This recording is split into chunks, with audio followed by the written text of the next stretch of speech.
All right, folks, welcome. Everyone Loves Pirates here, and well, what is this? A new version of Dwarf Fortress. Came out, I don't know, about a week ago now. Apologize I couldn't get to it before that. I didn't even know until a few days afterwards, so thanks to Cade Stone for letting me know over on Discord. I've been messing around with it and having a good time and figuring out some of the new adventure mode stuff. Haven't jumped into Fortress mode yet. Probably going to wait for bug fixes and stuff, but we'll get into that. The purpose of this video is just to kind of generally go over what is in the new version, what isn't in the new version, and we'll just, it shouldn't take too long.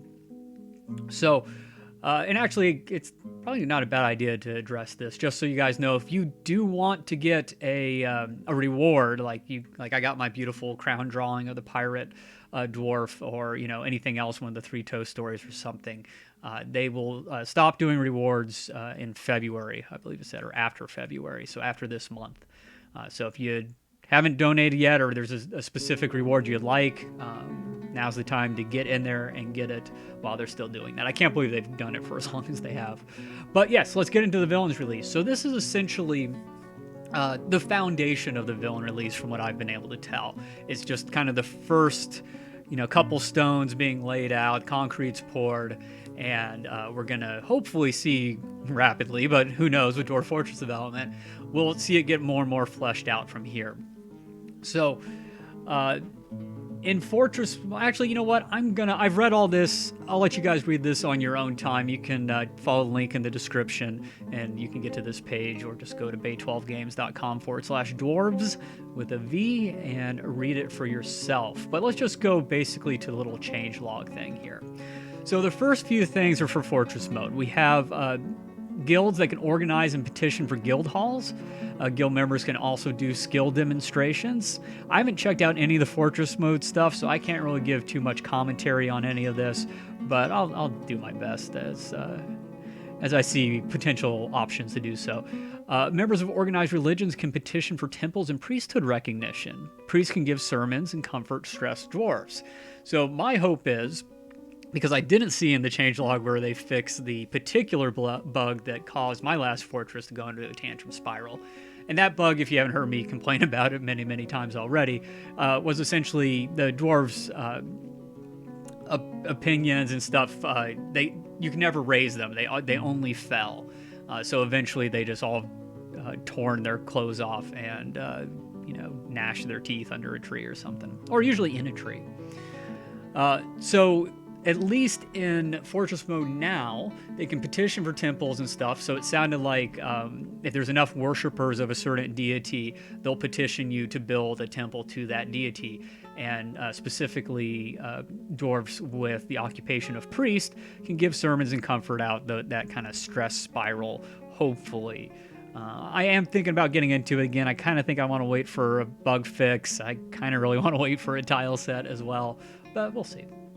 Okay, we got Traitor Dwarves, Artifact Heist, Interrogation for Crimes in the Justice screen, Counterintelligence readout with Organization chart. So this is the base villain, what do we call it, like scheme stuff that's been introduced. This stuff can happen now. You do need, from what I remember reading above, you do need a sheriff set up so that he can receive reports about what's going on, what they find out about schemes in the fortress, or artifacts getting taken or whatever. Aquifers are much slower filling, so this could be really good. Most people who've played Fortress mode know that it's really difficult to start on an aquifer tile. The game even warns you about it. And essentially, the only way to get past that Z level, which is usually pretty close to the top in my experience, I don't really play with aquifers very much, is you kind of have to, make this kind of tube, like this wall tube thing, and support it with supports, and then break the support so it goes crashing down through the aquifer, and hopefully now you have like a dry tube that you can go down to get to lower stuff.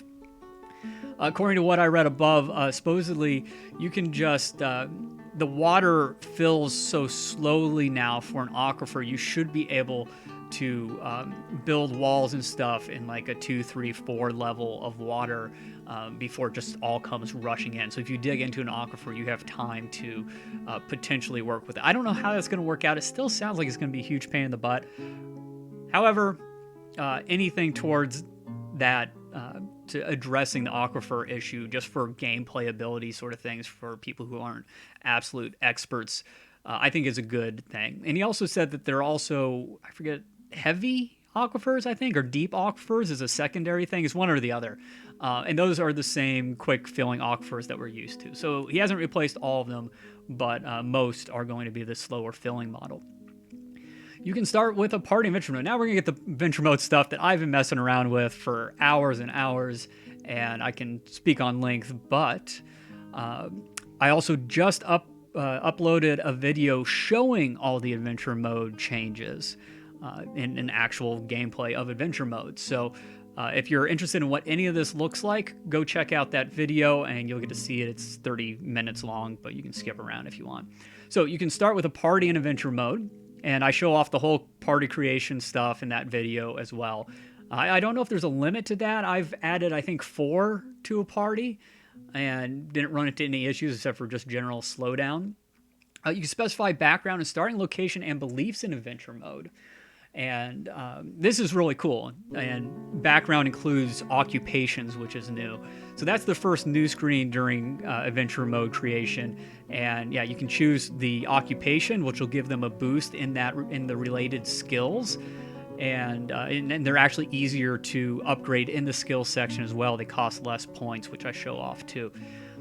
You can choose not just the civilization you start from, which you have to do, but you also choose which town or fortress or what site you start in from there. So you can choose where on the map within that civilization you start, which I thought was pretty neat.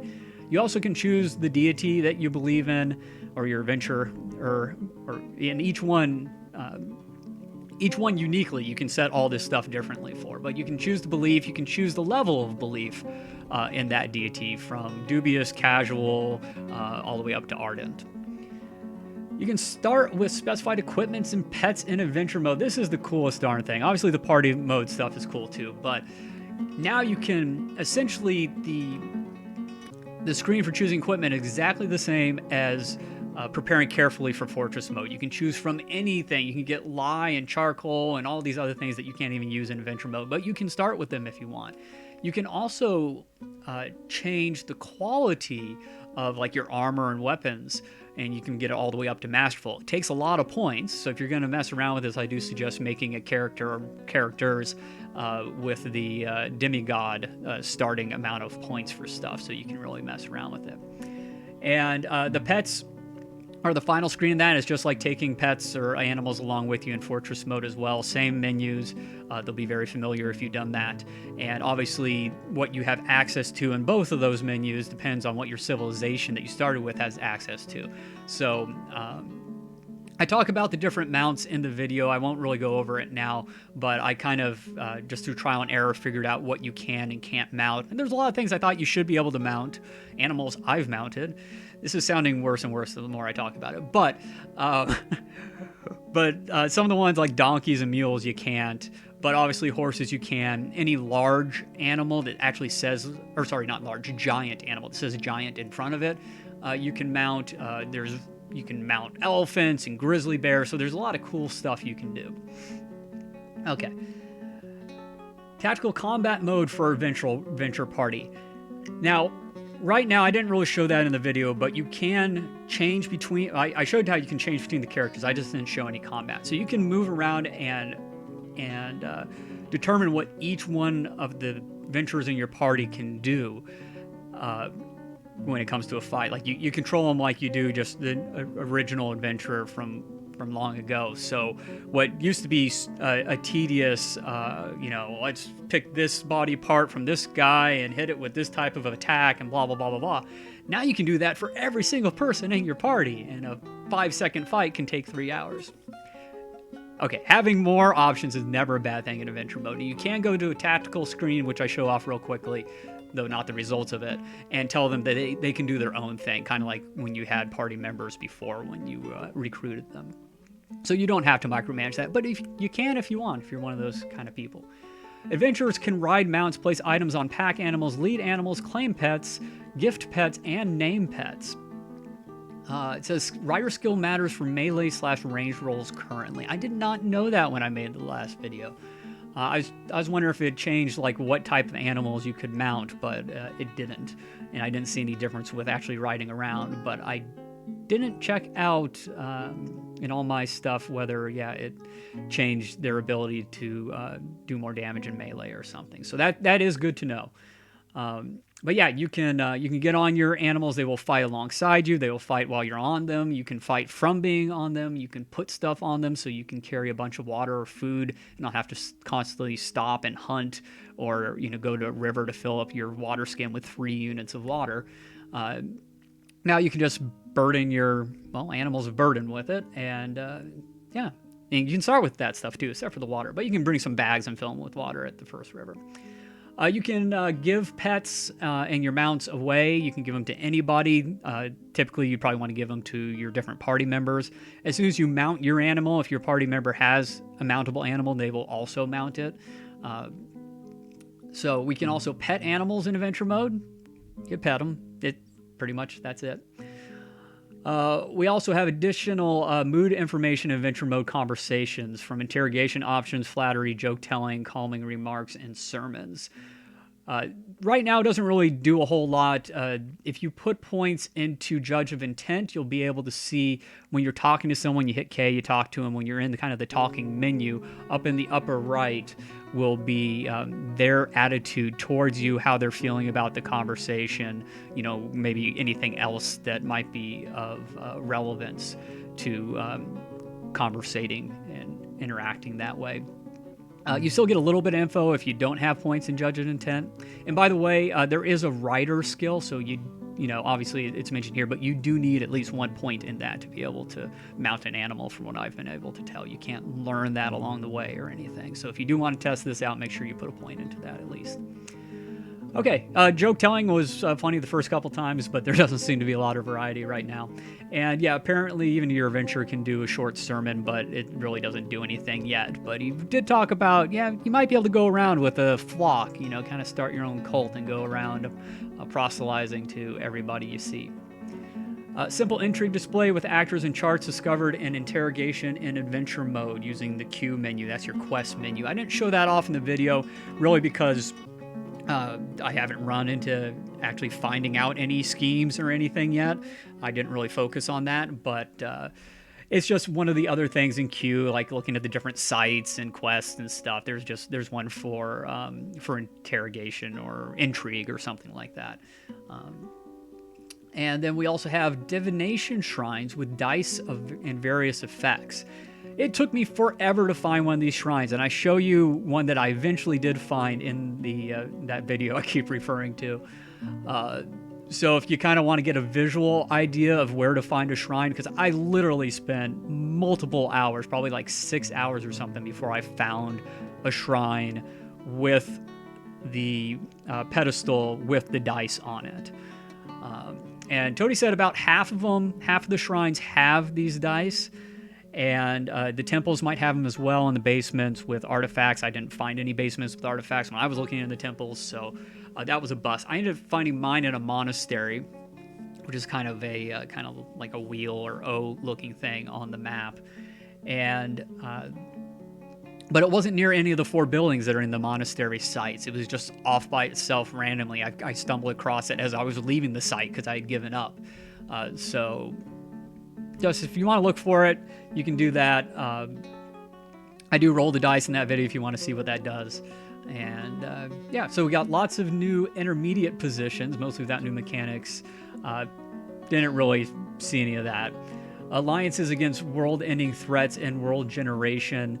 Apparently, I guess the different factions can come together if something's threatening the world. Again, something I haven't found. I jumped into Legends for a little bit, but I couldn't find anything interesting, and just lost the motivation to dive even deeper into it. Various villainous activity in world generation, in play offsite, and in fort mode. World generation surveillance, interrogation, and punishment. That's just the villainous activity that's being added. The historical plots can include theft, sabotage, abduction, assassination, coups, corrupt advance promises, embezzlement, starting wars, and framing enemies. Romantic relationships that are in currently, you can have multiple lovers, affairs, children outside of marriages, divorces, etc., as well as other relationship changes and details with friend, rival stuff, trust, respect, loyalty. All this is going to be all that kind of background stuff either in World Gen or maybe Fortress, though a lot of this stuff sounds like it is really just World Gen right now. There are merchant companies, military orders, and mercenary companies, craft guilds that show up in World Gen. Individual mercenaries and companies can upgrade their equipment. Richer World Gen people can purchase houses and build their own city towers. Various religious interactions, shrine building, sermons, persecution are in World Generation. Lots of religious demographics, tracking which influences shrine creation, religious sites, and sermons influencing membership numbers, holy cities, and few levels. It's just, all this stuff. It's all the basic stuff that's being added that we should see more and more as he continues to do the villain update and everything that's related with that. There are new horrifying necromancer, mummy, demon, vampire stuff, snowballing zombie invasions, multiple experiment types, intelligent undead lieutenants with new powers, nightmarish summons, spreading evil zones, and promises of immortality and villainous plots.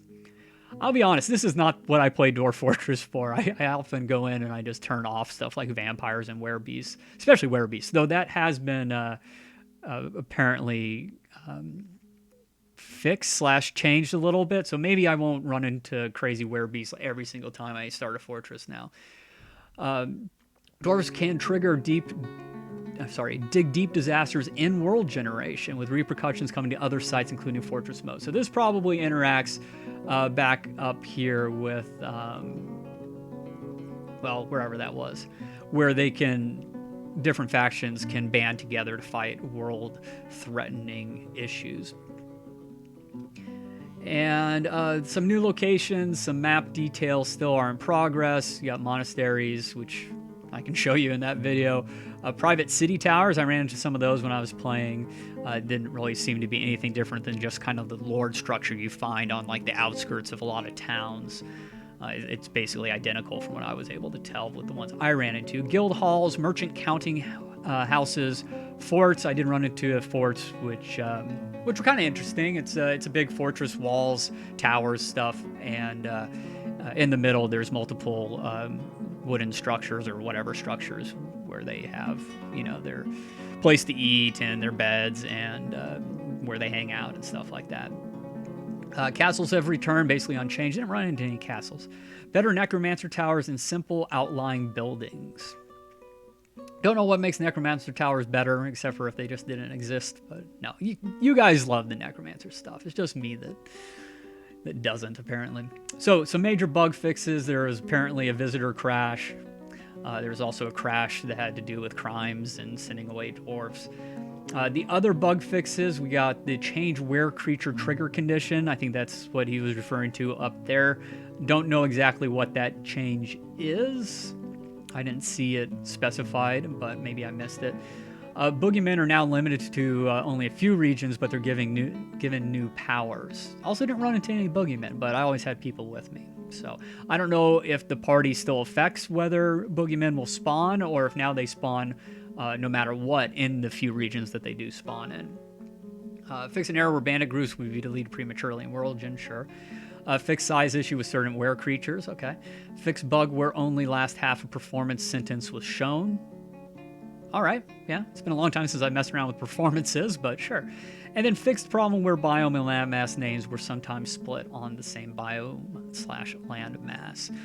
I feel like probably I have kind of run into that and not even realized it was a bug.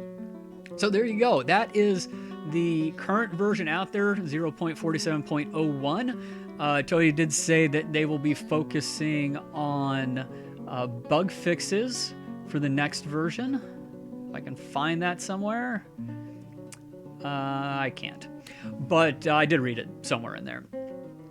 And Yeah, this is great. Like, I'm really excited. We got some new stuff to play around with. Hopefully, a lot of that villain stuff will come into adventure mode, so we can really get some really cool stories. This, emergent narrative stuff. But as it is right now, just with the parties and the mounts and choosing your equipment, and I think that adds a lot of potential to the game. I talked about a little bit in the other video, but like, assuming the skills really get implemented with the occupations and stuff, you could do a kind of what do you call it? A party kind of RPG thing where you kind of set up specialties for each of your party members. One guy's the conversation guy and flatters people and whatever, and gets the information out of people. And then maybe you have like your damage dealing knight kind of dude, and you have the your range character, and then maybe you have another guy that takes care of the animals, and another guy that does the performances and sings songs, and the jolly minstrel falling brave Sir Robin around the forest. I think that would be fun. Perhaps you can get a bunch of master carpenters. Just start with like 20 people in your party. I don't know if you can start with 20 people, but just guys that can build really well, cut down trees and stuff, and you can create some crazy buildings in adventure mode, perhaps. So I think there's a lot of potential. That's just a couple examples, same two that I came up with in the other video, but yeah, I think it's. I'm really excited with where this is going. I'm interested in following Dwarf Fortress updates again. I kind of let it go for a year. But yeah, I hope you guys are excited as well. Let me know in the comments if what you're excited about, if you've messed around with it any, and what you've found. If I've said anything wrong here, or you've been able to show off some of the things that I haven't looked at yet. I'd love to hear your stories about this. Unfortunately, there's no tile sets or graphics sets out there, so you will have to play in ASCII. But I don't know, it's worth it just to mess around. And I'll probably try to get into Fortress mode myself. I find Fortress mode a lot more difficult than adventure mode for me in ASCII these days. Like, it's just, I said before, it looks like character map threw up on my monitor, and my brain can't pick out the specific things that I need to be paying attention to. It's too much. It's too active. There's too many things flashing at once, and it makes it where I can't really perceive what's going on very well. But I would like to get into Fortress mode a little bit and mess around with it. So we'll see what happens there. Okay, I've rambled on long enough. Thanks for watching, folks. Again, I hope to get some more update videos as more updates come out as well. I may just wait for actual versions if he's going to be quick with them. But either way, I am more interested in how far through development they are to the next stage now. So I might be able to get that content to you. All right, that's it for me. You guys have a great week. I will see you in the next video. Bye-bye.